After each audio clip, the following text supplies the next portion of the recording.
नमस्कार दोस्तों, study with मस्ती चैनल पर आप सभी लोग का स्वागत है। और हम लोग देख रहे हैं यूपी ट्रिपल एससी द्वारा पूर्व में पूछे गए प्रश्न।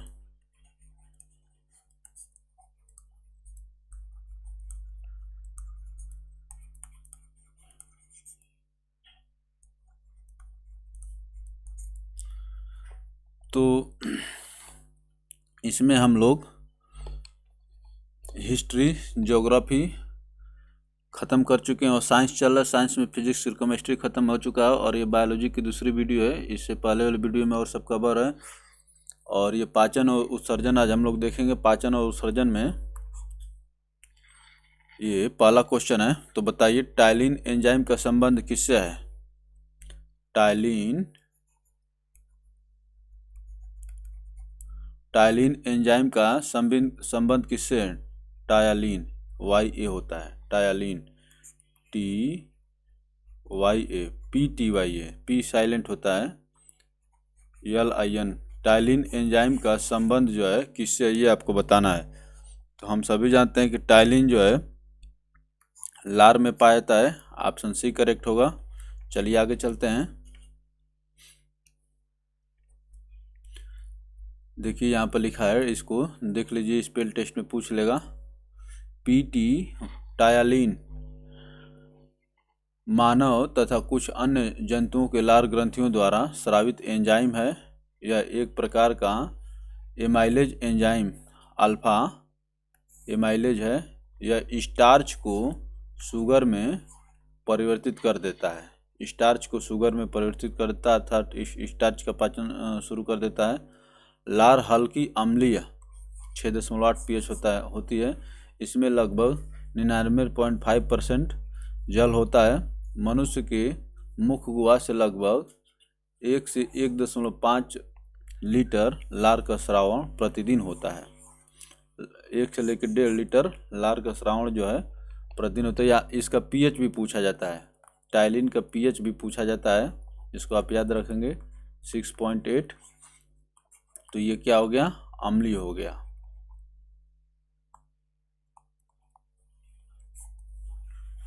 और किसका पाचन करता है? स्टार्च का। ये भी पूछा जाता है। जो जो पूछा जाता है उसको मैं हाईलाइट करते रहता हूँ। चलिए आगे चलते हैं दोस्तों। अति निस्यंदन और पुनः अवशोषण प्रक्रिया किस दौरान होती है?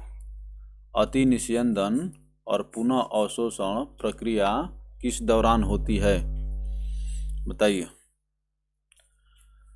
तो अति निस्यंदन होती है मल त्याग, और पुनः अवशोषण प्रक्रिया जो होती है मूत्र निर्माण।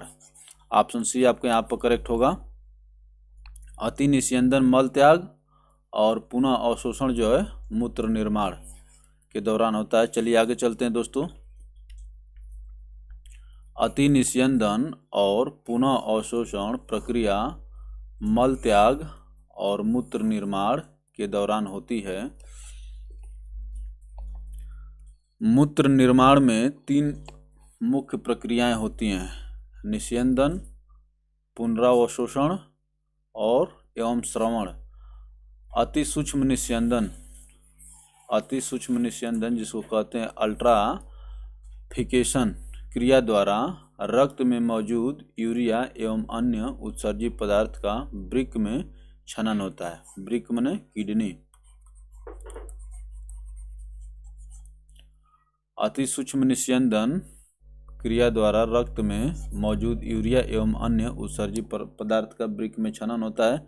चलिए आगे चलते हैं दोस्तों। मूत्र का असामान्य घटक है। मूत्र का असामान्य घटक है, बताइए। तो मूत्र का असामान्य घटक जो हो गया, यूरिया हो गया, क्रिएटिनाइन हो गया, सोडियम हो गया। ये जो है सामान्य घटक हैं। असामान्य एल्बुमिन होता है। जैसे एल्बुमिन जो है मूत्र में अक्सर पाया नहीं जाता है, लेकिन कुछ जो है शरीर में एबनॉर्मेलिटीज के कारण एल्बुमिन पाया जाता है। ऑप्शन सी करेक्ट होगा। यूरिया जो सामान्य घटक है, इसका यूरिया जो है सामान्य घटक है, क्रिएटिनाइन भी सामान्य घटक है, और सोडियम तो पाया ही जाता है। पसीने और मूत्र में सोडियम पाया जाता है। चलिए आगे चलते हैं दोस्तों।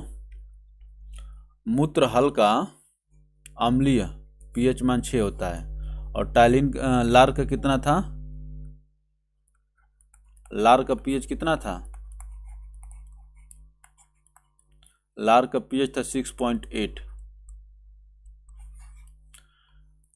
मूत्र हल्का अम्लीय होता है तथा यूरोक्रोम की उपस्थिति के कारण हल्का पीला रंग होता है। यूरोक्रोम की उपस्थिति के कारण मूत्र में 95% जल लगभग 9.3 ग्राम प्रति litre urea chloride, sodium, potassium, creatinine मौजूद होता है। एल्बुमिन जो है मूत्र का असामान्य घटक है। एल्बुमिन जो है मूत्र का असामान्य घटक है। तो मूत्र में क्या क्या पाया जाता है बताइए? यूरोक्रोम के कारण तो इसका पीला रंग होता है। उसके बाद हो गया यूरिया हो गया पहला, दूसरा हो क्लोराइड हो गया, तीसरा हो गया सोडियम, चौथा हो गया पोटेशियम, पांचवा हो गया क्रिएटिनाइन। तो urea, chloride, sodium, potassium, creatinine ये सब जो मूत्र में पाए जाते हैं। चलिए आगे चलते हैं दोस्तों। लगभग 95% जो वाटर होता है और इसका पीएच मान कितना होता है? मूत्र का 6 होता है। मनुष्य में यूरिया किस में बनता है बताइए? मनुष्य में यूरिया किस में बनता है?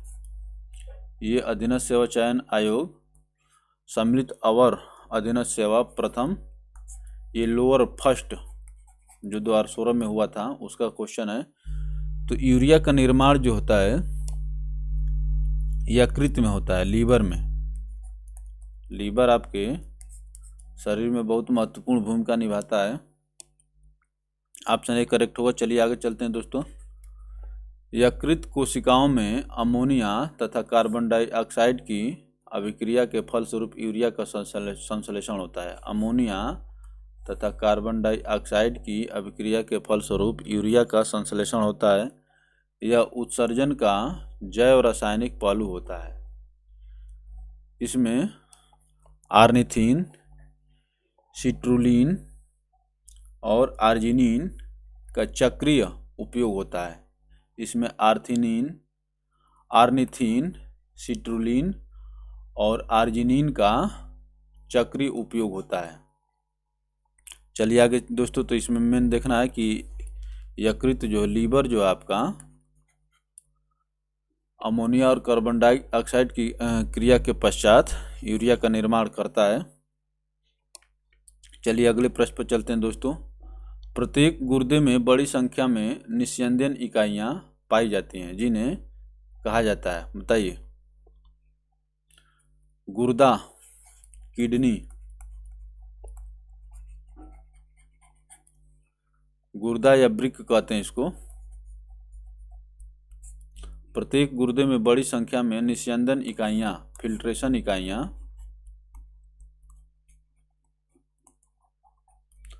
पाई जाती हैं जिन्हें किस नाम से जानते हैं बताइए? तो किडनी की जो सबसे स्मॉलेस्ट यूनिट है जो फिल्ट्रेशन का काम करती है वो नेफ्रॉन है। ऑप्शन बी करेक्ट होगा। चलिए आगे चलते हैं दोस्तों। नेफ्रॉन गुर्दे की बुनियादी संरचनात्मक और कार्यात्मक इकाई है। नेफ्रॉन गुर्दे की संरचनात्मक और कार्यात्मक इकाई है। यह वृक्कीय कोशिका और वृक्क नलिका से बनी सूक्ष्म संरचना है। प्रत्येक मानव गुर्दे में लाखों नेफ्रॉन मिलते हैं। यह अवशिष्ट उत्पादों को शरीर से निस्यंदन, फिल्ट्रेशन, अंग्रेजी वाला ऐसा ये देखे निस्यंदन जो है कहाँ आदमी इतना सुनता है, फिल्ट्रेशन के द्वारा वृक्क नलिका या मूत्र नलिका बाहर निकालता है। तो फिल्ट्रेशन के द्वारा जो है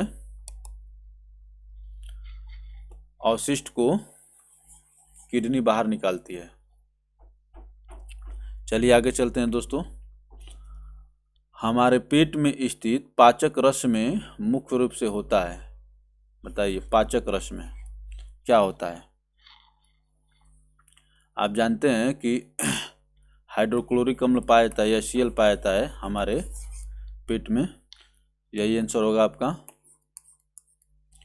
हमारे पेट में स्थित पाचक रस में मुख्य रूप से हाइड्रोक्लोरिक अम्ल होता है। चलिए और आगे चलते हैं दोस्तों।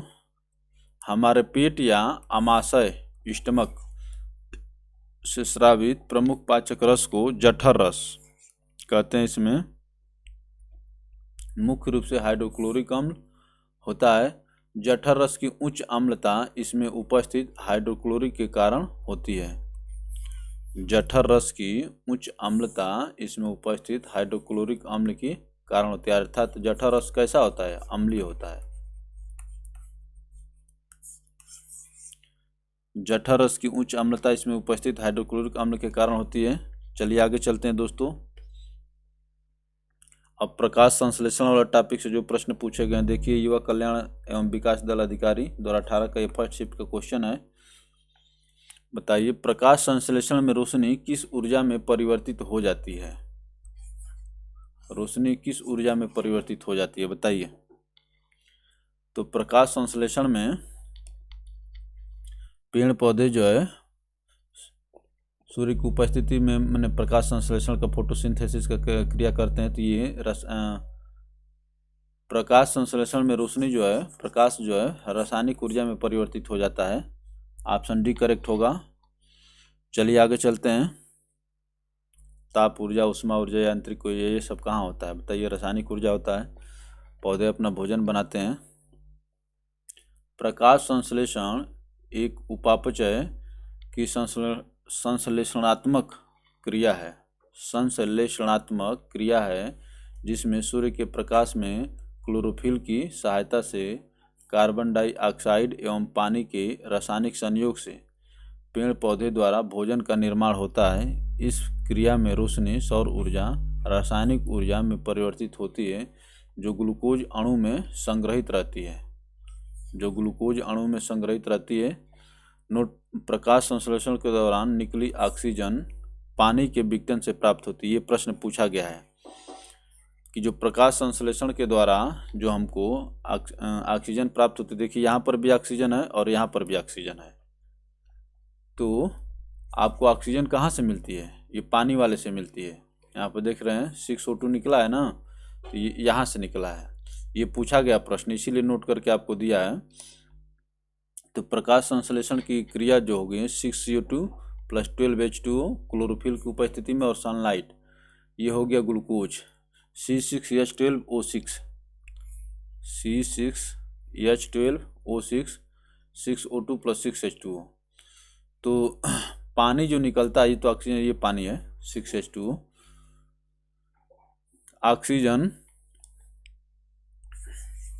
ऑक्सीजन जो है पानी के विघटन से प्राप्त होता है। ये जो ऑक्सीजन में निकला हुआ है ये पानी से निकला हुआ, यही आपसे पूछता है।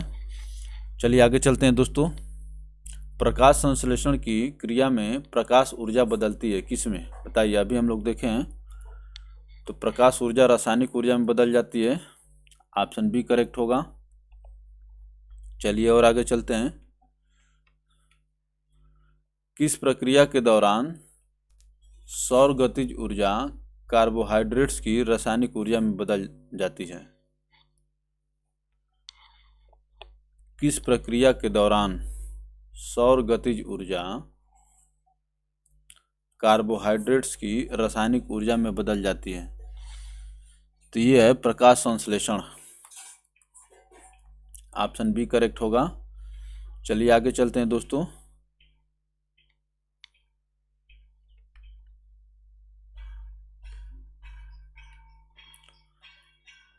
निम्नलिखित में से किस में प्रकाश ऊर्जा रासायनिक ऊर्जा में परिवर्तित होती है? बार बार पूछा जा रहा, प्रकाश ऊर्जा रासायनिक ऊर्जा में परिवर्तित कहाँ पर होती है बताइए। तो ये हो गया प्रकाश संश्लेषण। ऑप्शन सी करेक्ट होगा। चलिए और आगे चलते हैं दोस्तों। क्वेश्चन नंबर 5 का आंसर करिए फटाफट।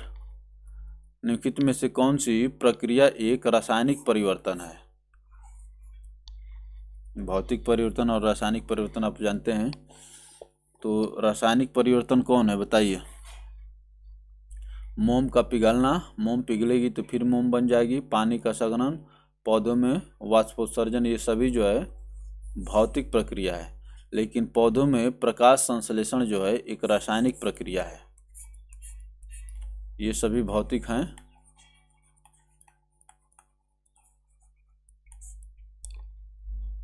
भौतिक परिवर्तन।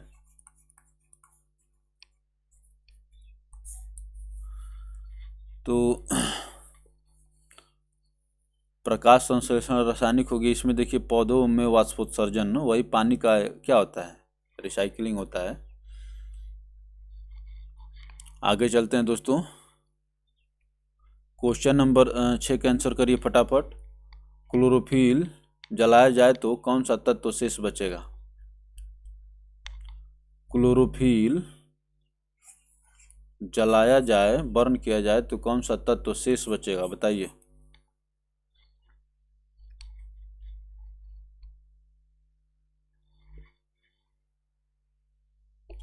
तो ये मैग्नीशियम, क्लोरोफिल को जलाने पर क्या बचता है? मैग्नीशियम बचता है।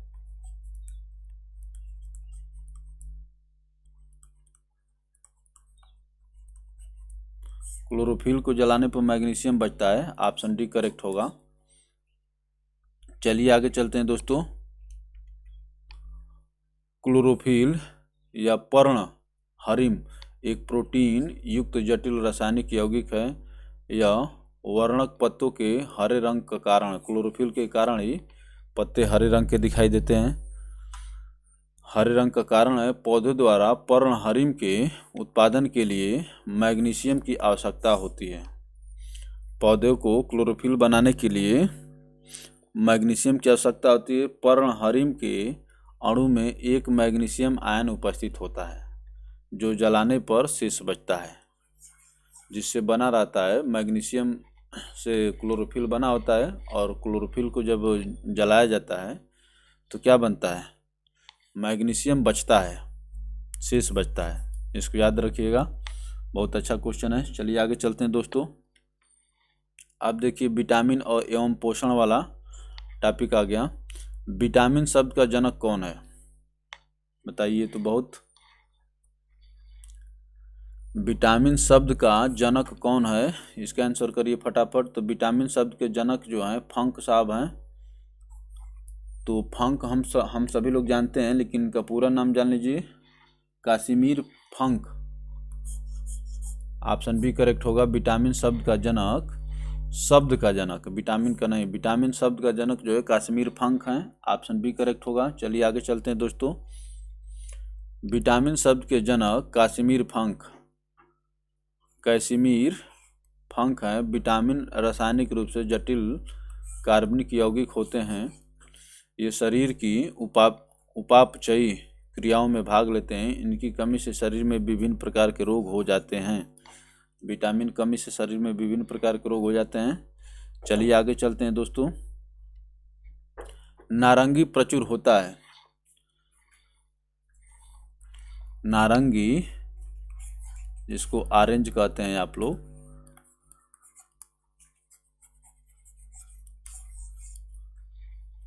संतरा, नारंगी प्रचुर होता है। किसमें प्रचुर होता है बताइए। विटामिन्स का प्रचुर स्रोत है विटामिन्स का। ऑप्शन डी करेक्ट होगा आपके यहाँ पर। चलिए आगे चलते हैं दोस्तों। नारंगी संतरा में प्रचुर मात्रा में विटामिन मिलता है। नारंगी फल में vitamin A, E, B6, vitamin C पाए जाते हैं। ये सभी पाए जाते हैं, ए, ई, B6 और सी, ये सभी नारंगी में पाए जाते हैं। चलिए आगे चलते हैं दोस्तों। निम्नलिखित में से कौन एक विटामिन की कमी के कारण होने वाला रोग है जिसमें चेहरे, गर्दन, हाथ और पैरों पर गहरे लाल रंग के चकत्ते पड़ जाते हैं? चेहरे, गर्दन, हाथ और पैर पर लाल रंग के चकत्ते पड़ जाते हैं, बताइए। तो ये होता है पेलाग्रा में। ऑप्शन ए करेक्ट होगा। चलिए आगे चलते हैं दोस्तों। विटामिन B3 नियासिन की कमी से पेलाग्रा या चर्म रोग नामक रोग होता है। पेलाग्रा से ग्रसित रोगी के चेहरे, गर्दन और हाथ और पैर में गहरे लाल रंग के चकत्ते पड़ जाते हैं। मांस, मछली, अंडे, दूध एवं फलियां आदि विटामिन B3 के प्रमुख स्रोत हैं। तो मांस, मछली, अंडे, दूध, फलियां आदि विटामिन B3 के प्रमुख स्रोत हैं। और विटामिन B3 का रासायनिक नाम क्या है? नियासिन। इसकी कमी से पेलाग्रा नामक रोग हो जाता है, याद रखिएगा। तो ये विटामिन परिवार के जो हैं, इनका रासायनिक नाम याद रखने में दिक्कत होती है। तो विटामिन 3 नियासिन हो गया। चलिए आगे चलते हैं दोस्तों। विटामिन B3 नियासिन की कमी से कौन सा रोग होता है? अभी हम लोग देखें क्वेश्चन नंबर 3 में यही भी था। तो विटामिन B3 या नियासिन की कमी से पेलाग्रा नामक रोग हो जाता है। ऑप्शन डी करेक्ट होगा। चलिए आगे चलते हैं दोस्तों। विटामिन B3 नियासिन की कमी से पेलाग्रा होता है। डी की कमी से रिकेट्स होता है। रिकेट्स को सूखा रोग भी कहा जाता है। विटामिन डी की कमी से रिकेट्स या सूखा रोग होता है। यह प्राय बच्चों में होता है।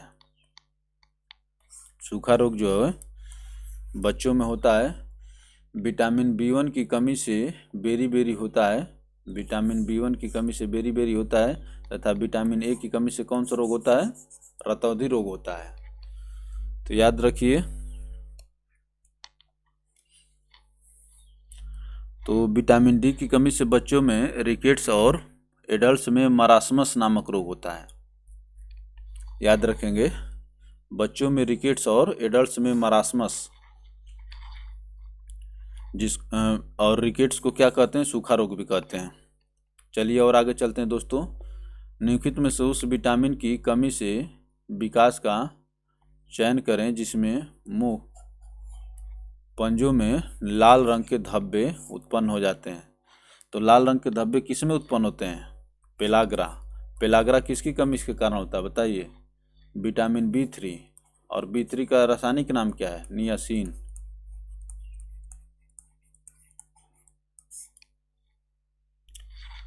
विटामिन B3 से पेलाग्रा होता है। B3 का रासायनिक नाम क्या है? नियासिन है। चलिए आगे चलते हैं दोस्तों। लाल रंग के धब्बे हो जाते हैं। पेलाग्रा एक त्वचा का रोग है जो विटामिन B3 या नियासिन की कमी से होता है। पेलाग्रा एक त्वचा रोग है। इस रोग में मुंह, गला, पैर के निचले हिस्से एवं पैर के पंजों में लाल रंग के धब्बे पैदा हो जाते हैं। विटामिन B3 जल में घुलनशील विटामिन है जो ईस्ट, मछली, मांस, मछली, अंडा आदि में प्रचुर मात्रा में पाई जाती है। तो ये कैसा है? एक ये भी प्रश्न पूछता है कि कौन कौन से विटामिन जो जल में घुलनशील हैं, कौन कौन से वसा में घुलनशील हैं। तो विटामिन B3 जो है वसा में घुलनशील है। चलिए आगे चलते हैं दोस्तों। निम्नलिखित में से किसकी कमी के कारण पेलाग्रा की बीमारी होती है? बताइए, किसकी कमी के कारण पेलाग्रा की बीमारी होती है? हम लोग देख रहे हैं, बार बार प्रश्न पूछ रहा है। तो देखिए यहाँ पर विटामिन B3 रटते रटते हम लोग को अभी याद हो गया, लेकिन अभी जब अचानक से आपके सामने आएगा 4 महीने बाद तो आप जाएंगे भूल। तो विटामिन B3 के कमी से पेलाग्रा नामक रोग होता है। और विटामिन B3 का रासायनिक नाम है नियासिन। चलिए आगे चलते हैं दोस्तों। किसे नियासिन के नाम से भी जाना जाता है? किसे नियासिन के नाम से जाना जाता है बताइए? तो विटामिन B3 को नियासिन के नाम से जाना जाता है। चलिए आगे चलते हैं दोस्तों।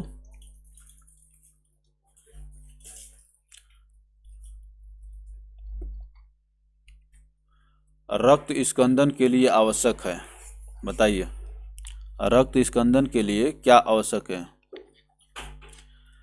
तो रक्त का थक्का जो है बनने के लिए क्या जरूरी है बताइए? तो रक्त का थक्का बनने के लिए विटामिन K की जरूरत होती है और इसी का रासायनिक नाम है फिलोक्विनोन। फिलोक्विनोन। NON, phylloquinone.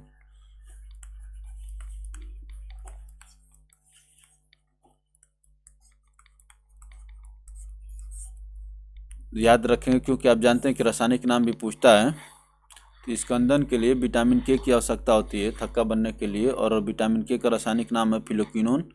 चलिए आगे चलते हैं दोस्तों। रक्त स्कंदन के लिए विटामिन के की आवश्यकता होती है। इस विटामिन को रुधिर स्राव रोधी कट जाने पर रुधिर कम बहे, थक्का जम जाता है तो कम बहता है, रुधिर स्राव रोधी पदार्थ कहते हैं। इसकी कमी वाले व्यक्तियों का ऑपरेशन आसानी से नहीं किया जा सकता क्योंकि अधीर रुधिर बह जाने का डर बना रहता है। इसकी कमी वाले व्यक्तियों का ऑपरेशन आसानी से नहीं किया जा सकता है, विटामिन के की कमी वाले लोगों का। चलिए आगे चलते हैं दोस्तों। विटामिन B2 का रासायनिक नाम क्या है? विटामिन B2 का रासायनिक नाम क्या है बताइए। तो विटामिन B2 का रासायनिक नाम राइबोफ्लेविन होता है। ऑप्शन डी करेक्ट होगा आपका यहाँ पर। चलिए आगे चलते हैं दोस्तों। विटामिन B2 का रासायनिक नाम जो है राइबोफ्लेविन है। कुछ महत्वपूर्ण विटामिन और उसके रासायनिक नाम, तो यहाँ पर हम लोग लिख लेते हैं B2 और यहाँ पर लिख लेते हैं राइबोफ्लेविन।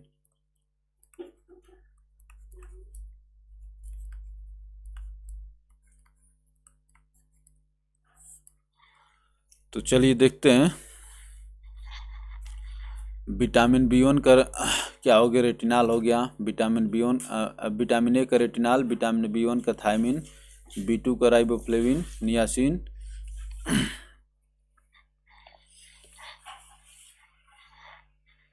और C का एस्कॉर्बिक एसिड, D का कैल्सीफेराल, और E का हो गया टोकोफेराल, और विटामिन K का फिलोक्विनोन या नैप्थोक्विनोन, दोनों होता है इसका, फिलोक्विनोन या नैप्थोक्विनोन। तो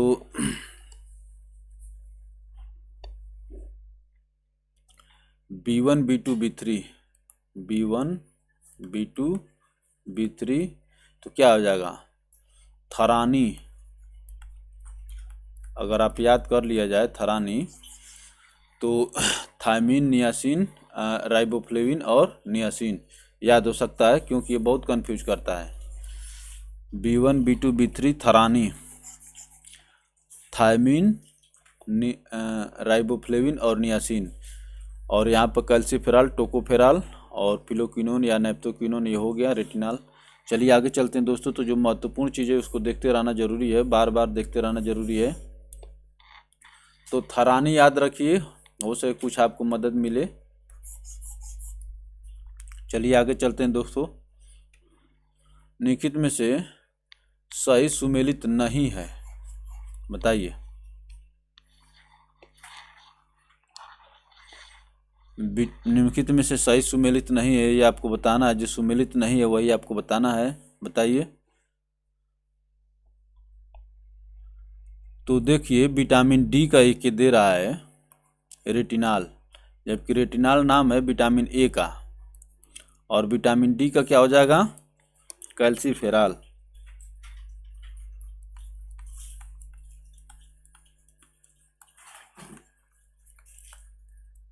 तो यही जो है मैच्ड नहीं है, और जो मैच्ड नहीं वही आपका उत्तर होगा। लेकिन बाकी का देख लीजिए, vitamin C ascorbic acid, vitamin B B1, देखिए ये 1 लिखा है। थायमिन हम लोग थरानी देखे हैं ना, और विटामिन के नैप्थोक्विनोन या फिलोक्विनोन, विटामिन के नैप्थोक्विनोन या फिलोक्विनोन।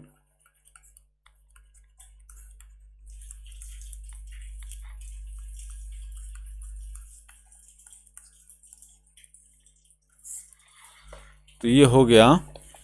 तो विटामिन ए रेटिनाल हो गया, विटामिन सी एस्कॉर्बिक हो गया, और विटामिन डी हो गया कैल्सीफेराल, विटामिन के फिलोक्विनोन नैप्थोक्विनोन, और जो हो गया विटामिन B1 थायमिन। चलिए आगे चलते हैं दोस्तों। विटामिन B1 थायमिन की कमी से निम्नलिखित में से कौन सा रोग होता है, बताइए।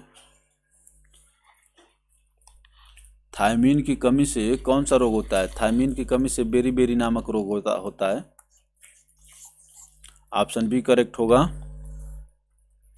ये B3 था। चलिए आगे चलते हैं दोस्तों। विटामिन B1 थायमीन की कमी से बेरी नामक रोग होता है।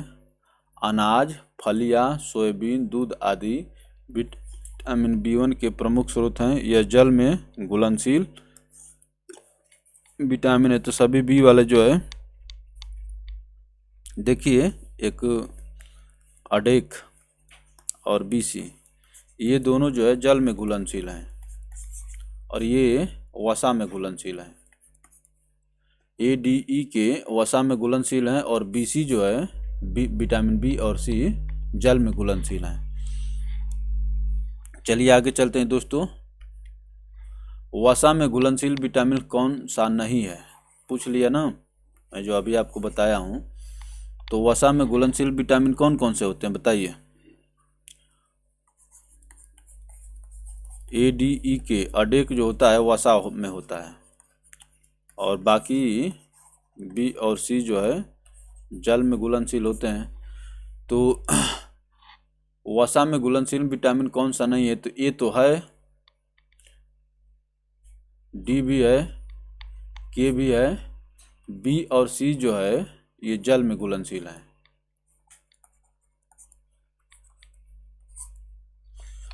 तो ऑप्शन डी आपके यहाँ पर करेक्ट होगा।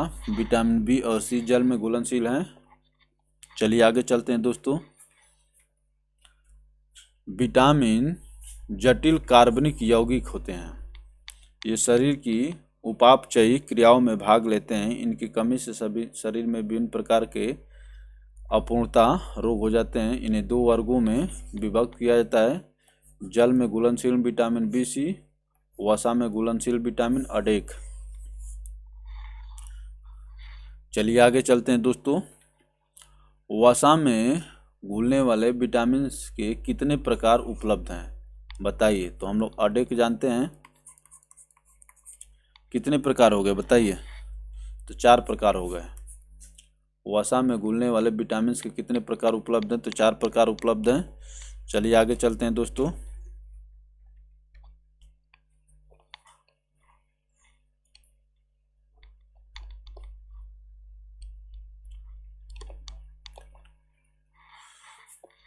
वसा में घुलनशील विटामिन हैं, आपको बताना है। वसा में घुलनशील विटामिन कौन कौन से हो जाएंगे बताइए।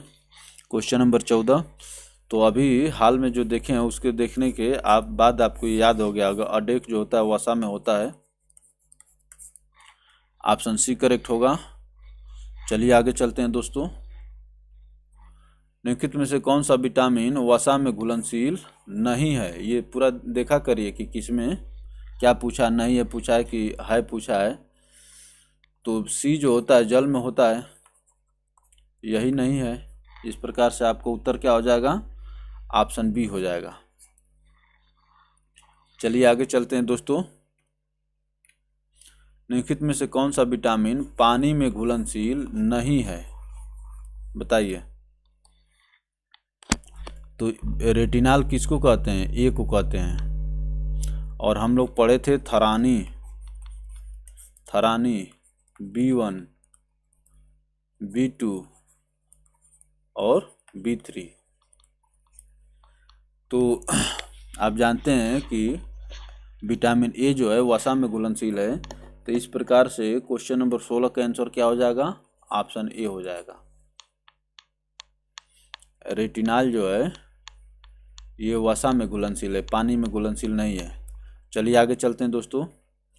विटामिन ए का रासायनिक नाम रेटिनाल है। यह विटामिन वसा में घुलनशील है तथा जल में घुलनशील नहीं होता है। इसकी कमी से रतौंधी, जीरोप्थैल्मिया, देखिए रतौंधी तो सभी लोग जानते हैं लेकिन जीरोप्थैल्मिया को लोग नहीं जानते हैं। ये भी कई बार पूछा है। जीरोप्थैल्मिया आदि रोग हो जाते हैं।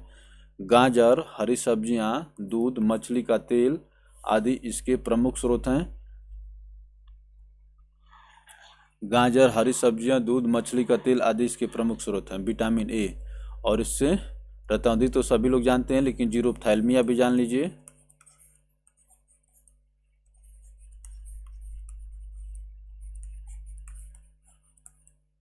जीरोप्थैल्मिया। चलिए आगे चलते हैं दोस्तों। निम्नलिखित में से कौन सा एक जल में घुलनशील विटामिन है? तो बी और सी जल में होते हैं। तो आपका इस प्रकार से आंसर क्या हो जाएगा? Option C ascorbic acid, ascorbic acid हो जाएगा। ऑप्शन सी जो है जल में घुलनशील होता है, विटामिन सी। चलिए आगे चलते हैं दोस्तों। कौन सा विटामिन पानी में घुलनशील है? देख रहे हैं ना कितना पूछ रहा है, खूब पूछ रहा है, तो याद कर लीजिए अच्छे से ताकि फिर आपको गलत ना हो।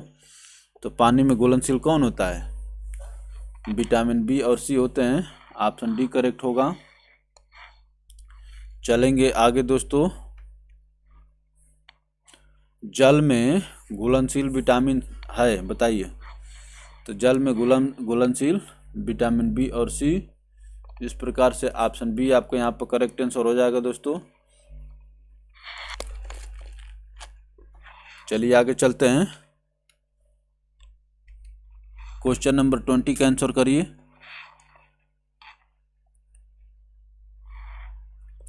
निम्नलिखित में से कौन सा विटामिन ए का सबसे अच्छा स्रोत है? एक अच्छा स्रोत है, विटामिन ए का अच्छा स्रोत कौन सा है, बताइए। तो विटामिन ए का अच्छा स्रोत हम लोग देखे थे कि मछली के तेल में भी विटामिन मिलता है, ठीक है ना। ऑप्शन ए करेक्ट होगा आपका यहाँ पर। तो विटामिन ए का अच्छा स्रोत कौन कौन से हैं? गाजर, हरी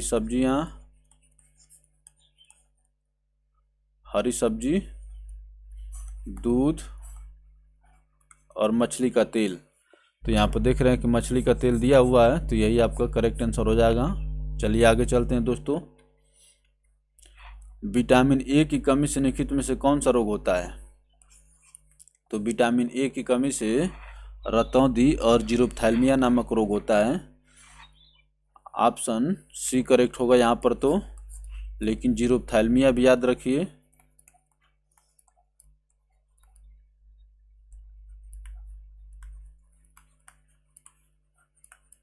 जीरोप्थैल्मिया। चलिए आगे चलते हैं दोस्तों।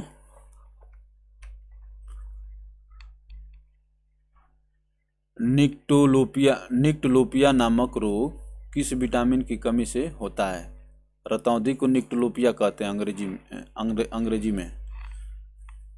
निक्टोलोपिया। तो आप जानते हैं कि विटामिन ए की कमी से रतौंधी होता है।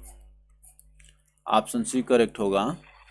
निक्टोलोपिया, ये नया नाम दिया रतौंधी को, निक्टोलोपिया।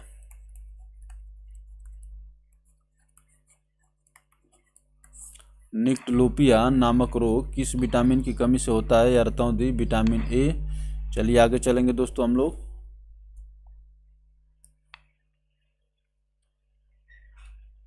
विटामिन डी की कमी के कारण निम्नलिखित में से कौन सा रोग होता है, बताइए। विटामिन डी की कमी के कारण बच्चों में रिकेट्स नामक रोग होता है। बच्चों में रिकेट्स नामक रोग होता है।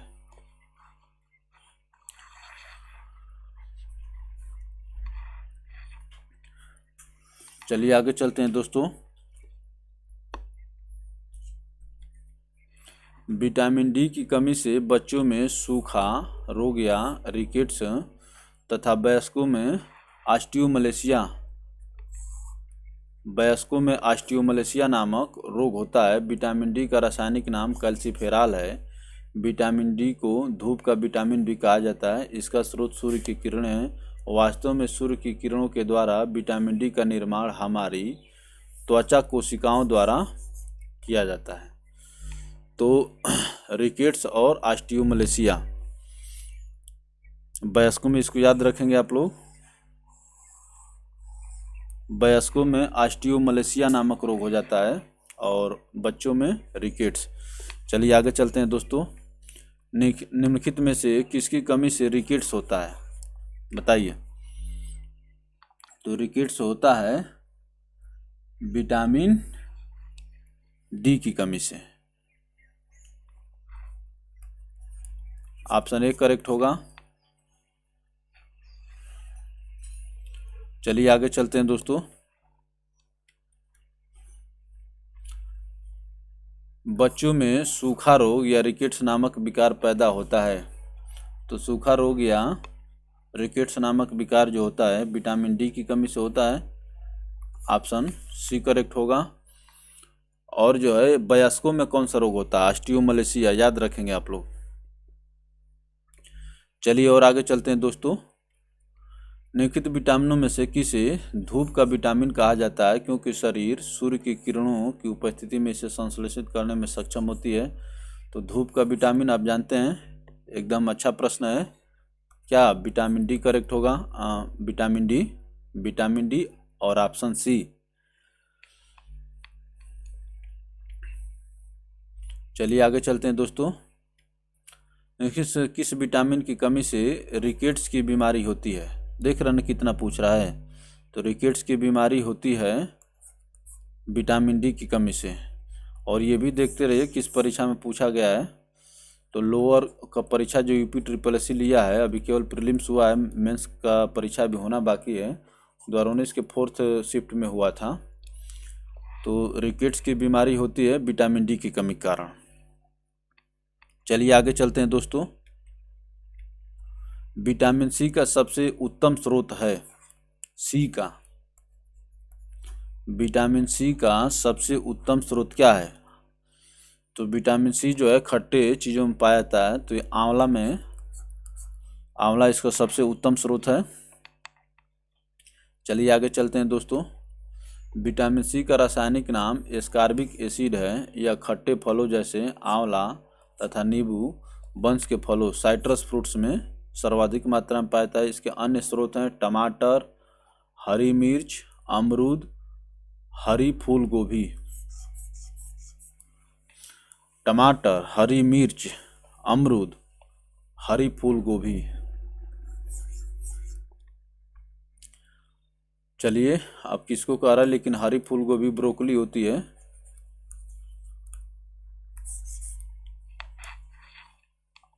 चलिए आगे चलते हैं दोस्तों। टमाटर में भी विटामिन सी पाया जाता है क्योंकि थोड़ा सा खट्टापन होता है। मिर्च हो गया, अमरूद हो गया। निम्नलिखित में से कौन सा विटामिन सी का एक अच्छा स्रोत है? बताइए। विटामिन सी का एक अच्छा स्रोत है। 29 नंबर क्वेश्चन करिए। यहाँ पर देखिए पूछ लिया, हरी फूल गोभी बहुत इम्पोर्टेंट है क्योंकि हरी फूल गोभी वाला से बहुत लोग परिचित नहीं हैं। विटामिन सी का अच्छा स्रोत हरी फूल गोभी। चलिए आगे चलते हैं दोस्तों। विटामिन्स जो नींबू और संतरे जैसे खट्टे खाद्य पदार्थों में पाया जाता है, कौन सा विटामिन है?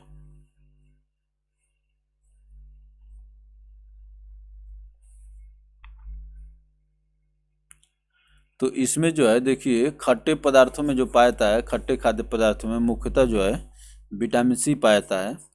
लेकिन इसका जो है आंसर जो स्टार करके दे रहा है, लेकिन हम लोग विटामिन सी टिक कर सकते हैं, ठीक ना।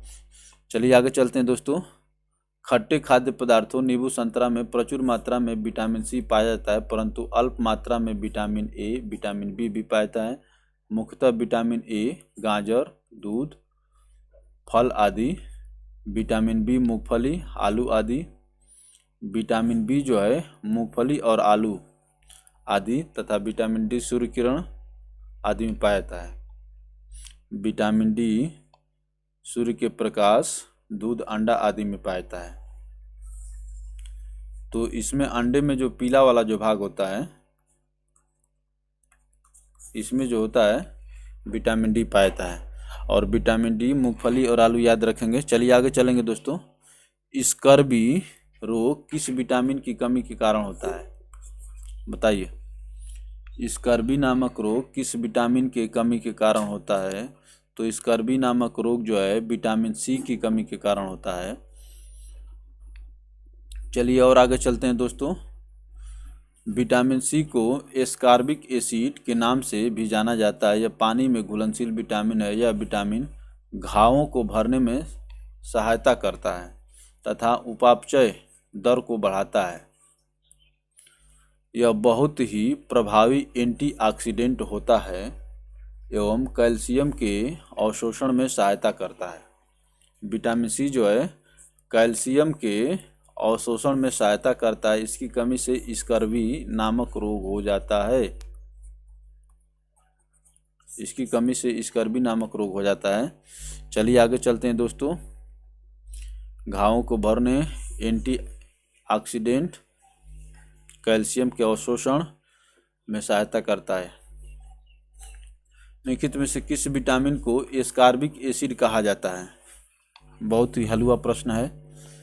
तो एस्कॉर्बिक एसिड कहा जाता है विटामिन सी को। चलिए आगे चलते हैं दोस्तों। विटामिन सी का रासायनिक नाम क्या है? विटामिन सी का रासायनिक नाम होता है एस्कॉर्बिक एसिड है। ऑप्शन बी करेक्ट होगा। चलिए आगे चलते हैं दोस्तों। विटामिन सी का रासायनिक नाम क्या है?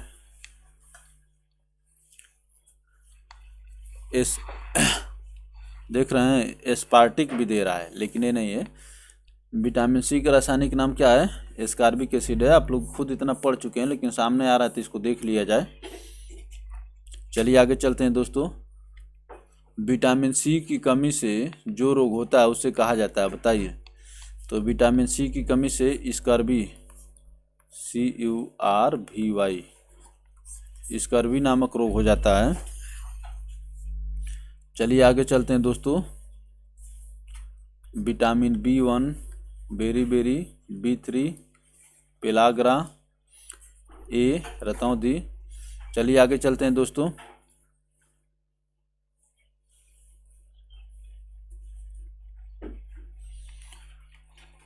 निम्नलिखित में से कौन सा विटामिन सी की कमी का लक्षण है, बताइए। विटामिन सी की कमी का लक्षण क्या है, ये आपसे पूछ रहा है। विटामिन सी की कमी का लक्षण है मसूड़ों से खून निकलना। ऑप्शन ए करेक्ट होगा। मसूड़ों से खून निकलना जो है विटामिन सी की कमी के कारण होता है। चलिए आगे चलते हैं दोस्तों। विटामिन ए की कमी से रतौंधी, विटामिन डी की कमी से सूखा रोग, सुखंडी या रिकेट्स रोग प्राय बच्चों में होता है। विटामिन सी की कमी से स्कर्वी, मसूड़ों से खून आना होता है। विटामिन सी का रासायनिक नाम स्कर्वी के विटामिन सी के प्रमुख स्रोत हैं, ठीक है ना। तो इसमें टमाटर और हरी पत्तेदार सब्जियां याद रखेंगे, ठीक है ना। टमाटर में भी विटामिन सी पाया जाता है। हरी पत्तेदार सब्जियां बहुत फायदेमंद होती हैं। चलिए आगे चलते हैं दोस्तों।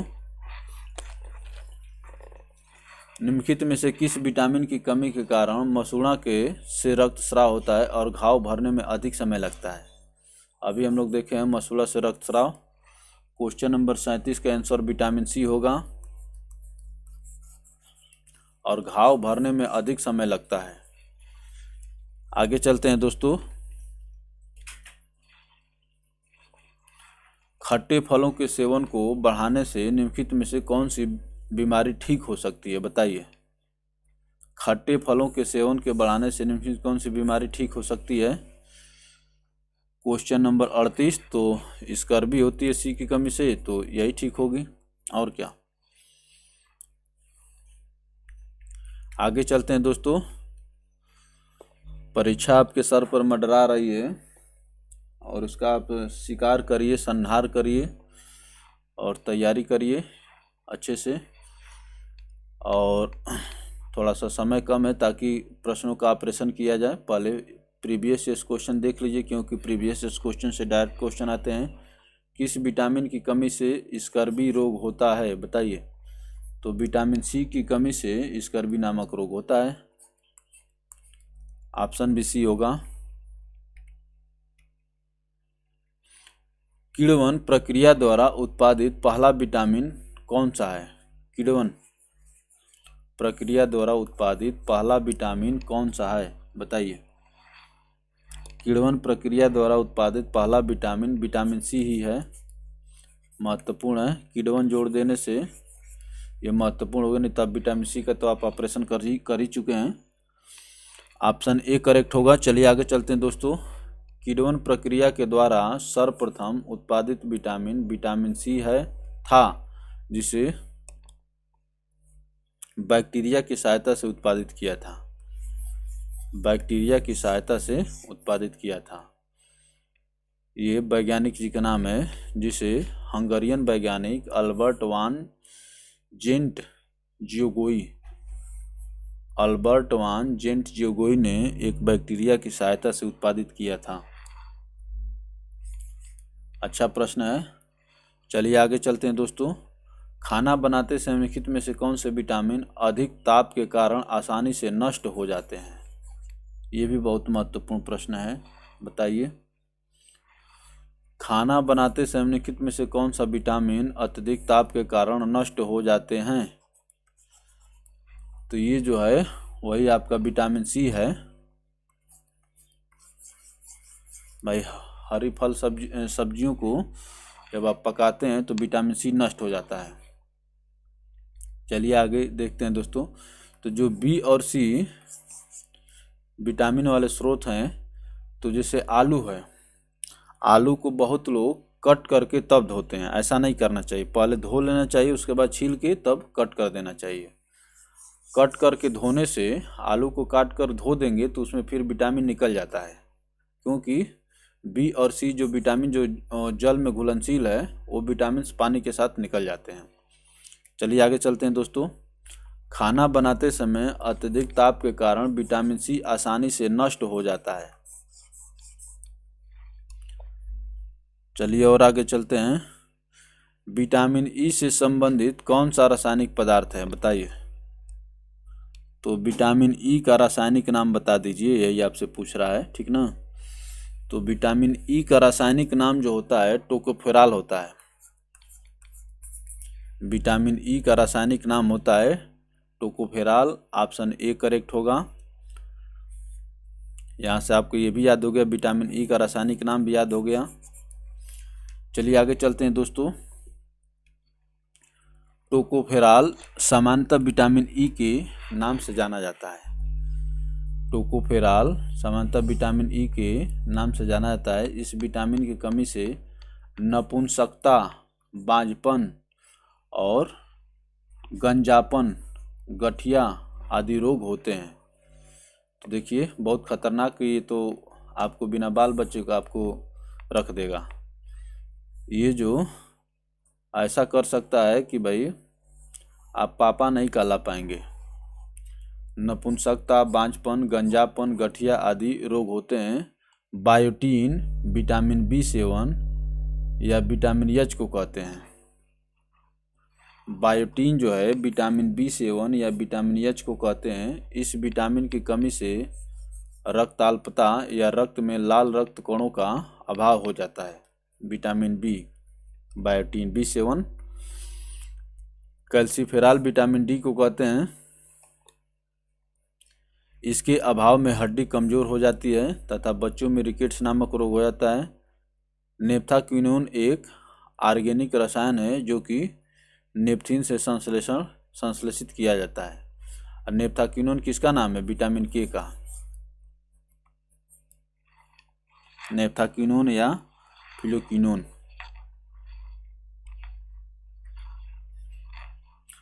तो बहुत अच्छी जानकारी मिली। और विटामिन बच्चों में रिकेट्स नामक रोग हो जाता है। विटामिन डी के कारण बच्चों में रिकेट्स और वयस्कों में कैसा होता है? ऑस्टियोमलेशिया।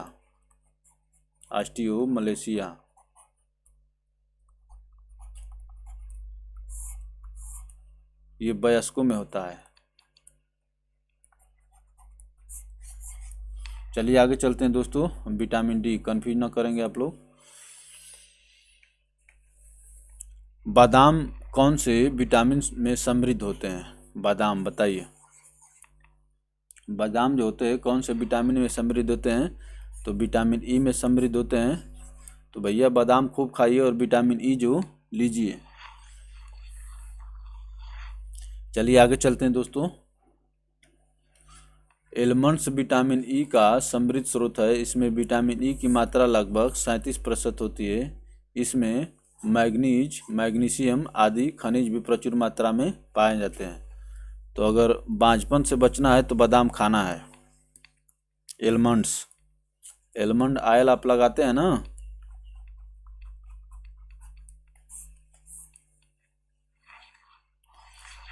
चलिए आगे चलते हैं दोस्तों। घातक रक्ताल्पता की वह स्थिति होती है जिसमें शरीर पर्याप्त मात्रा में स्वस्थ लाल रक्त कोशिकाएं नहीं बना पाता, क्योंकि इसमें पर्याप्त मात्रा में नहीं होती है। बताइए क्या नहीं होती है? Vitamin B 12। Option D correct होगा। चलिए आगे चलते हैं दोस्तों। ये बहुत अच्छा प्रश्न है, इसको देख लीजिएगा। मंडी परिषद 2018 फर्स्ट पाली में पूछा गया है। विटामिन बी 12 का रासायनिक नाम साइनोकोबाल्मिन है। विटामिन बी 12 का रासायनिक नाम साइनोकोबाल्मिन है। इसकी कमी से शरीर पर्याप्त मात्रा में स्वस्थ लाल रक्त कोशिकाओं का निर्माण नहीं कर पाता है। ऐसी स्थिति को घातक रक्ताल्पता, पर्नीशियस अनेमिया, अनेमिया तो होती ही है लेकिन पर्नीशियस अनेमिया कहते हैं। यह विटामिन कोबाल्ट तत्व युक्त तो होता है। तो विटामिन बी 12 में कोबाल्ट पाया, तो ये भी खूब पूछा गया है, ठीक है ना? विटामिन बी 12 में कोबाल्ट पाया जाता है।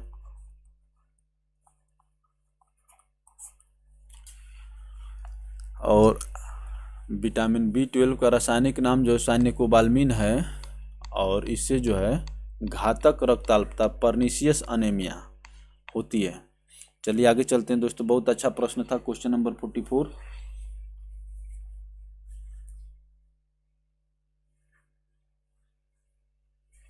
चलिए आगे चलते हैं। निम्नलिखित में से कौन सा विटामिन मुख्य रूप से पशु उत्पादों में, विशेष रूप से मांस और डेयरी उत्पादों में पाया जाता है? बताइए मांस और डेयरी उत्पादों में कौन सा विटामिन पाया जाता है? तो अभी हम लोग देखे हैं विटामिन बी 12, यही आपका आंसर होगा। इसका रासायनिक नाम क्या है? साइनोकोबाल्मिन।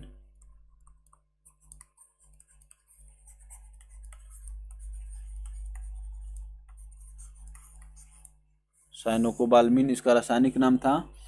और इससे जो होता है आपको पर्नीशियस अनेमिया होता है। पर्नीशियस अनेमिया,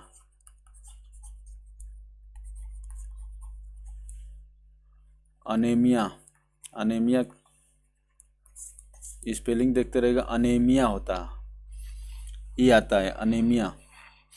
तो मांस और डेयरी उत्पादों में पाया जाता है विटामिन बी 12। इसका रासायनिक नाम है साइनोकोबाल्मिन, और इसकी कमी से पर्नीशियस अनेमिया होता है। आगे चलेंगे दोस्तों। विटामिन बी 12 साइनोकोबाल्मिन या कोबाल्मिन, साइनोकोबाल्मिन या कोबाल्मिन मुख्य रूप से मांस, मछली, अंडा, दूध, आंत्र के जीवाणु में पाया जाता है। कोबाल्ट विटामिन बी 12 का एक महत्वपूर्ण घटक है। विटामिन बी 12 वृद्धि के लिए आवश्यक होता है। विटामिन बी 12 वृद्धि के लिए आवश्यक होता है। चलिए और आगे चलेंगे दोस्तों। निम्नलिखित में से किसे कोबाल्मिन के नाम से भी जाना जाता है? बताइए निम्नलिखित में से किसे कोबाल्मिन के, तो साइनोकोबाल्मिन या कोबाल्मिन का ये होता है vitamin B 12। Option A correct होगा, पर्नीशियस अनेमिया। चलिए आगे चलते हैं दोस्तों। हाइपोकोबाल्मिनेमिया निम्नलिखित में से किस विटामिन की कमी से होता है? हाइपोकोबाल्मिनेमिया, हाइपोकोबाल्मिनेमिया निम्नलिखित में से किस विटामिन के कारण होता है? थोड़ा अंग्रेजी पर भी ध्यान हम देते हैं। हाइपोकोबाल्मिनेमिया किस विटामिन की कमी के कारण होता है ये आपको बताना है। तो वही है भैया साइनोकोबाल्मिन या कोबाल्मिन विटामिन B12। ऑप्शन बी ए करेक्ट होगा। चलिए आगे चलते हैं दोस्तों। हाइपोकोबालमिनेमिया हाइपोकोबालामिनेमिया हाइपोकोबालामिनेमिया विटामिन B12 की कमी के कारण होता है। इससे संक्रमित व्यक्ति की तंत्रिका तंत्र की कोशिकाएं प्रभावित नष्ट होने लगती हैं तथा दिल के दौरे का जोखिम बढ़ जाता है। तंत्रिका तंत्र की कोशिकाएं नष्ट होने लगती हैं भैया, ठीक है ना। तो विटामिन B12 पर अच्छे से ध्यान रखना है। मैं आपको बताता हूँ एक बार विटामिन B12 का जो स्रोत क्या क्या है। मांस है, मछली है, अंडा है, दूध है और आंत के जीवाणु होते हैं। आपके आंत के जीवाणु होते हैं, आंत्र के जीवाणु।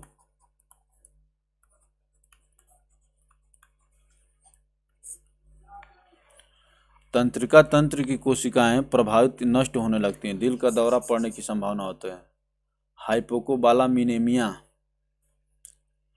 चलिए आगे चलते हैं दोस्तों। प्रचुर मात्रा में विटामिन, खनिज, beta carotene, vitamin C, folate, iron, magnesium, carotenoid, phytochemical अति प्रतिऑक्सीकारक पाए जाते हैं। बताइए ये कह रहा है किस में पाए जाते हैं, इतना नाम दिया हुआ है, ये किस में पाए जाते हैं। तो इतने सारे विटामिन जो हैं गहरे हरे रंग का पत्तेदार साग में पाए जाते हैं। तो साग खाइए, दूध खाइए, ये सब बहुत जरूरी है। ऑप्शन सी करेक्ट होगा आपके यहाँ पर। मंडी परिषद द्वारा 18 फर्स्ट शिफ्ट। चलिए आगे चलते हैं दोस्तों। गहरे हरे रंग के पत्तेदार साग से लड़ने वाले सर्वोत्तम आहार होते हैं। इनमें प्रचुर मात्रा में विटामिन, खनिज, beta carotene, vitamin C, folate, iron, magnesium, carotenoid, phytochemicals, प्रतिऑक्सीकारक, एंटीऑक्सीडेंट, ये रेशा के सर्वोत्तम स्रोत भी हैं। चलिए आगे चलते हैं दोस्तों। बहुत ही महत्वपूर्ण और खतरनाक क्वेश्चन है। बेरी जैसी कैनबेरी, स्ट्रॉबेरी और रास्पबेरी में कौन सा खनिज पाया जाता है। जो बेरी होता है इसमें कौन सा खनिज पाया जाता है बताइए। जैसे cranberry, strawberry, Raspberry. Cranberry, strawberry, Raspberry ये बेरी परिवार के फल हैं। इसमें कौन सा खनिज पाया जाता है। तो इसमें पाया जाता है मैग्नीज। ऑप्शन बी करेक्ट होगा। चलिए आगे चलते हैं दोस्तों। इसके अलावा इसमें विटामिन C भी प्रचुर मात्रा में उपस्थित होता है। मैग्नीज और विटामिन C बेरी परिवार के फलों में पाया जाता है। चलिए आगे चलते हैं दोस्तों। पोषक तत्वों की 6 श्रेणियां हैं। कार्बोहाइड्रेट, प्रोटीन, वसा, विटामिन, खनिज और बताइए 1, 2, 3, 4, 5, छठवां आपसे पूछ रहा है। बताइए पोषक तत्वों की 6 श्रेणियां हैं। 6 श्रेणी है तो छठवां बताना है। कार्बोहाइड्रेट, प्रोटीन, वसा, विटामिन, खनिज और जो सबसे फ्री में उपलब्ध है पानी। भैया शरीर में पानी की कमी बहुत हानिकारक है, यही है छठवां, पानी। पोषक तत्वों की 6 श्रेणियां हो गई जिसमें छठवां पानी भी है। चलिए आगे चलते हैं दोस्तों। ऑप्शन सी करेक्ट होगा। रासायनिक आधार पर वर्गीकृत पोषक तत्वों की निम्नवत श्रेणियां हैं। प्रोटीन, वसा, कार्बोहाइड्रेट, विटामिन, खनिज तथा जल। नित्य जीवन में हम अनेक प्रकार के भोज्य पदार्थ ग्रहण करते हैं, उनसे हमें नाना प्रकार के पौष्टिक तत्व प्राप्त होते हैं। उन्हें सही मात्रा एवं अनुपात में लेने पर हमारे शरीर की पोषण आवश्यकताएं पूरी होती हैं। तो पानी भी पोषक तत्व है। शरीर में पानी की कमी हो जाने के कारण भिन्न भिन्न प्रकार की बीमारियां होने लगती हैं। चलिए आगे चलते हैं दोस्तों। आलू निम्नलिखित में से किस एक का प्रमुख स्रोत है? बताइए। आलू में मुख्यतः क्या पाया जाता है? तो आलू में जो है मुख्यतः कार्बोहाइड्रेट पाया जाता है। ऑप्शन डी करेक्ट होगा। चलिए आगे चलते हैं। आलू जो है कार्बोहाइड्रेट का प्रमुख स्रोत है। कार्बोहाइड्रेट 3 प्रकार के होते हैं, मोनोसैकेराइड, ओलिगोसैकेराइड एवं पॉलीसैकेराइड। कार्बोहाइड्रेट शरीर को ऊर्जा प्रदान करने वाले प्रमुख स्रोत हैं।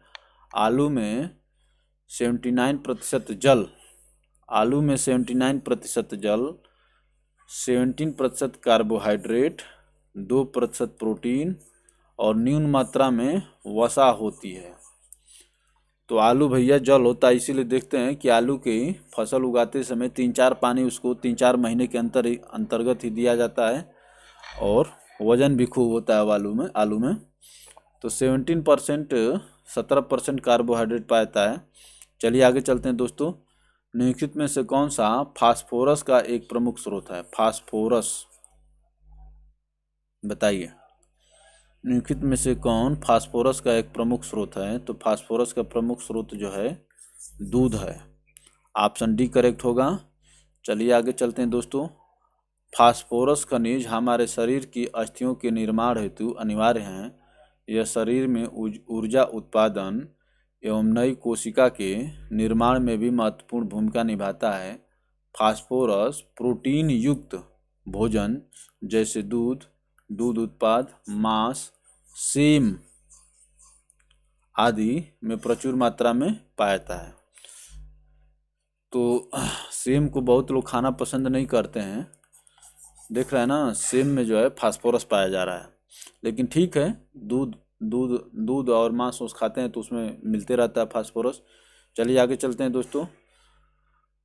बढ़ते बच्चे के लिए आहार में वसा और शुगर का कितना प्रतिशत अनुशंसित किया गया है? बताइए। तो ये थोड़ा सा डिस्प्यूटेड क्वेश्चन हो गया है, ठीक है ना। इसका स्टार करके आंसर कर लेते हैं, किताब में भी दिया हुआ है, और आगे हम लोग व्याख्या देख लेते हैं कि क्या इसमें दिक्कत है। आहार में वसा कुल कैलोरी का 15 से 30% अनुशंसित किया गया है। शुगर 10% से कम होना चाहिए। द अमेरिकन हार्ट एसोसिएशन द्वारा 2 से 3 वर्ष के बच्चों के लिए 30 से 35%, जबकि 4 से 18 वर्ष के बच्चों और किशोरों के लिए 25 से 35% वसा अनुशंसित की गई है। उत्तर पत्र के इस प्रश्न तो पूर्ण अंक प्रदान किया। जब गड़बड़ पूछोगे तो भैया पूर्ण अंक तो प्रदान करना पड़ेगा। चलिए आगे चलते हैं दोस्तों। संयुक्त राज्य अमेरिका कृषि विभाग यूएसडी के दिशा निर्देशों के आधार पर 30 वर्ष से अधिक उम्र वाले स्थानबद्ध पुरुषों और महिलाओं के द्वारा दैनिक कैलोरी का ग्रहण कितना होना चाहिए? 30 वर्ष से अधिक उम्र के। स्थानबद्ध का मतलब एक स्थान पर रहने वाले, ज़्यादा चलने फिरने वाले नहीं, मैंने ज़्यादा चलना फिरना तो सभी लोग करते हैं, लेकिन ज़्यादा हेवी एक्सरसाइज न करने वाले अगर दैनिक कैलोरी का ग्रहण कितना होना चाहिए? बताइए। 54 नंबर क्वेश्चन। तो ये हो गया है 1600 से 2400 कैलोरी। ऑप्शन डी करेक्ट होगा। 1600 से 2400 कैलोरी होना चाहिए। चलिए आगे चलते हैं कि दिशा निर्देशों के आधार पर 30 वर्ष से अधिक उम्र वाले स्थानबद्ध पुरुषों और महिलाओं द्वारा 1600 से 2400 कैलोरी प्रतिदिन ग्रहण होना चाहिए।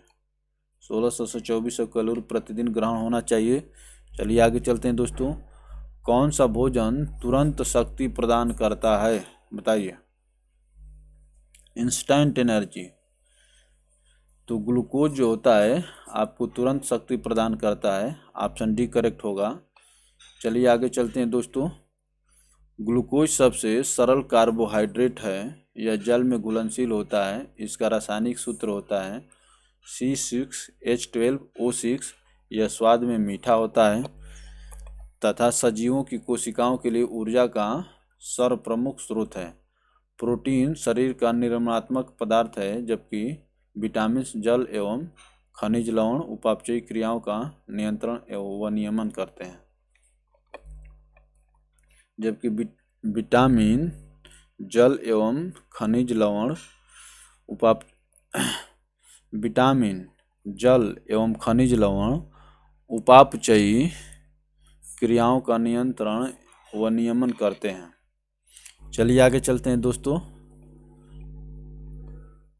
निम्नलिखित में से किस खाद्य पदार्थ में उच्चतम प्रति ग्राम कैलोरी मान होता है?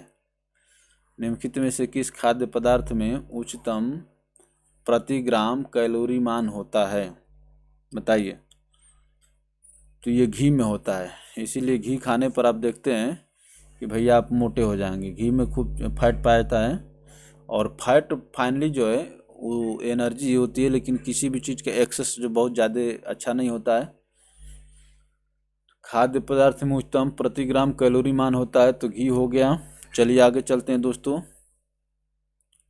घी प्रति ग्राम कैलोरी मान उच्चतम होता है। घी का प्रति ग्राम 37.6 किलो जूल प्रति ग्राम होता है, जबकि चावल का इतना और मांस का इतना किलो जूल प्रति ग्राम होता है। कैलोरी जूल प्रति ग्राम होता है, किलो नहीं कैलोरी। तो घी का देख रहे हैं बहुत ज़्यादा है और मांस से ज़्यादा तो चावल का है। मांस से ज़्यादा तो चावल का है। चलिए आगे चलते हैं दोस्तों। थायराइड ग्रंथि के सामान्य कामकाज के लिए निम्नलिखित पोषक तत्वों में से कौन सा आवश्यक है? थायराइड ग्रंथि, बताइए। थायराइड ग्रंथि जब अच्छे से काम नहीं करती तो आपको थायराइड नामक या घेंघा नामक रोग हो जाता है। और ये जो है थायराइड ग्रंथि का अच्छे से काम करने के लिए आयोडीन की ज़रूरत होती है। इसीलिए टाटा साल्ट ही खाइए या जो भी आयोडीन युक्त अच्छे नमक उन्हीं का सेवन करना चाहिए। चलिए आगे चलते हैं दोस्तों। थायराइड ग्रंथि या O2 मनुष्य में गर्दन के भाग में श्वास नली के दोनों छोर तथा स्वर तंत्र के अधर तल पर स्थित होती है। इससे थायरॉक्सिन हार्मोन स्रावित होता है जिसमें आयोडीन होता है। यह मुख्यतः अमीनो अम्ल है। थायरॉक्सिन की कमी से जड़ मानवता मिक्सिडीमा, थायरॉक्सिन की कमी से जड़ मानवता मिक्सिडीमा, हाशिमोटो रोग, सामान्यतः घेंघा आदि रोग उत्पन्न होते हैं। शरीर में आयोडीन की कमी से थायराइड ग्रंथि में वृद्धि हो जाती है। आयोडीन नमक का सेवन थायराइड ग्रंथि के नियंत्रण में उपयोगी होता है। आयोडीन नमक का सेवन थायराइड ग्रंथि के नियंत्रण में उपयोगी होता है। चलिए आगे चलते हैं दोस्तों। ग्रंथि के सामान्य कामकाज के लिए किसका सेवन करना जरूरी है? फिर पूछ लिया, बताइए। थायराइड ग्रंथि से थायरॉक्सिन निकलता है और उसमें आयोडीन पाया जाता है, इसलिए यहाँ पर ऑप्शन सी आपका करेक्ट हो जाएगा। चलिए आगे चलते हैं दोस्तों। पर्याप्त मात्रा में कार्बोहाइड्रेट प्राप्त करने के लिए व्यक्ति को पर्याप्त मात्रा में खाना चाहिए। क्या खाना चाहिए, बताइए। कार्बोहाइड्रेट प्राप्त करने के लिए क्या खाना चाहिए? चावल खाना चाहिए। पर्याप्त मात्रा में कार्बोहाइड्रेट प्राप्त करने के लिए व्यक्ति को पर्याप्त मात्रा में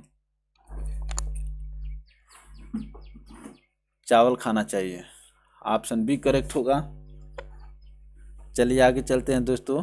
ये बच्चे हैं जो गुदगुदा रहे हैं। मान लीजिए कि बच्चे तो आखिर बच्चे होते हैं। दिए गए विकल्पों में कार्बोहाइड्रेट सबसे अधिक चावल से प्राप्त होगा, जबकि सर्वाधिक प्रोटीन मांस मछली से तथा सर्वाधिक फाइबर जो होता है गाजर से प्राप्त होता है।